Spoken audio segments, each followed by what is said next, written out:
Italy has entered a three-day lockdown to try to prevent a surge in COVID-19 cases over Easter. All regions are now in the red zone, the highest tier of restrictions, as the country battles a third wave with something like 20,000 new cases a day. Let's speak to Dr. Maurizio Ciccone, President-elect of the European Society of Intensive Care Medicine. Morning to you. Thank you for your time here on Sky News. So clearly cause for concern, not just in Italy, but many countries in Europe with this third wave. It is concerning because the amount of ICU patients with COVID is very high and it's been high for a while. And now with this third wave, we are definitely seeing more pressure on intensive care units throughout.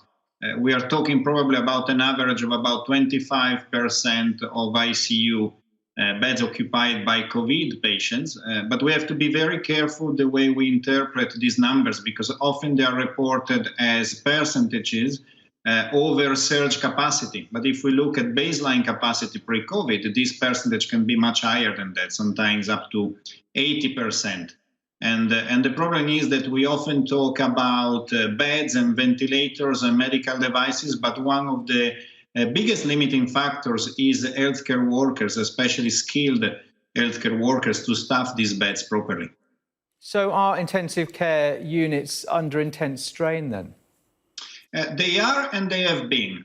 It's also important to reassure citizens that intensive care units teams have known now the virus and these surges for a year in Europe. And we have contingency plans pretty much everywhere. So we've always been able to increase the number of ICU beds.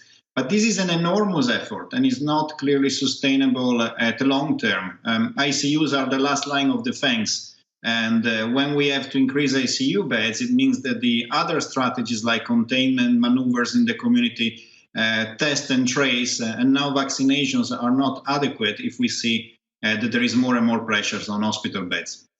What's gone wrong in Italy? I mean, a year ago, you were leading the way in how to deal with the virus and combating cases, or certainly trying to. But it's clear there's been this spike now.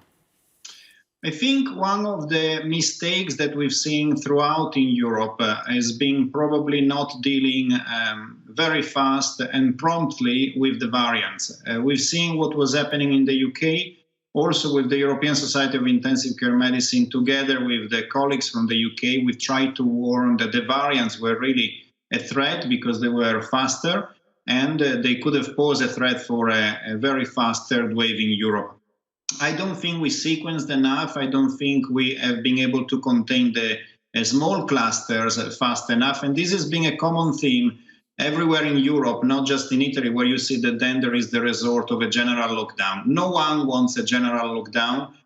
When you have to go for a general lockdown, it means that the other, maybe more restricted, more focused lockdowns and restrictions have not worked. And that's been a common theme, I think, throughout this pandemic. And now... I was going to say the vaccination programme has been successful in the UK, but in many countries in Europe it hasn't been, and it's certainly lacking perhaps in Italy.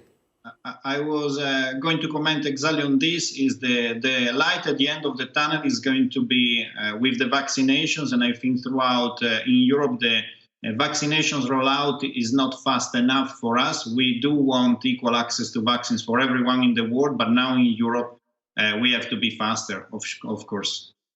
Will this, as it's being described, a strict three-day lockdown have much effect?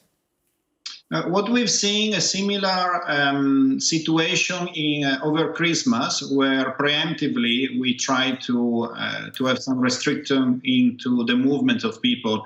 And that was successful in slowing down things. So at the moment, the situation in Italy, it's concerning, but the numbers are already coming down. So this is a preemptive strategy to try to prevent too much movement of people during the holiday season. So I think it is a responsible response, and we hope that this is going to bring, at least not to see the numbers going up again. Cast your mind back over the past year, difficult year for everybody, but authorities and certainly the medical professionals in Italy would have thought they got a grip on this, but here we are a year later, back in the same, or certainly a worrying situation. I think we have to learn from this. It's been a year in which I think everyone in healthcare would have hoped that we would have dealt better with a third wave. But we cannot just dwell in the past now. We need to think what to learn for the future, for Europe, for our community, on how to be better prepared in case of COVID coming back maybe in the autumn. We hope not, but also in case of new pandemics in the future. And I think from an intensive care perspective, we really have to focus now on increasing skills and focusing on people, not just on devices, and to focus more on having a larger pool of skilled professionals that can do intensive care. Our experience from the first wave and then in preparation on the second and the third was that we could prepare for basic skills in intensive care. Healthcare workers not working regularly in intensive care, we were able to train 20,000 professionals together also with the European Commission, and that was very important.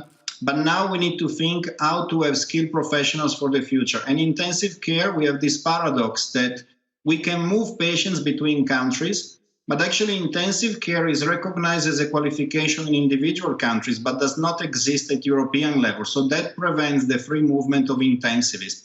And this is something that we really have to work now to be better prepared for the future. We cannot be unprepared like in this pandemic in a few years. All right, we'll certainly see what happens. Dr. Maurizio Ciccone, President-elect of the European Society of Intensive Care Medicine, joining us from Milan. Thanks ever so much. Bye-bye.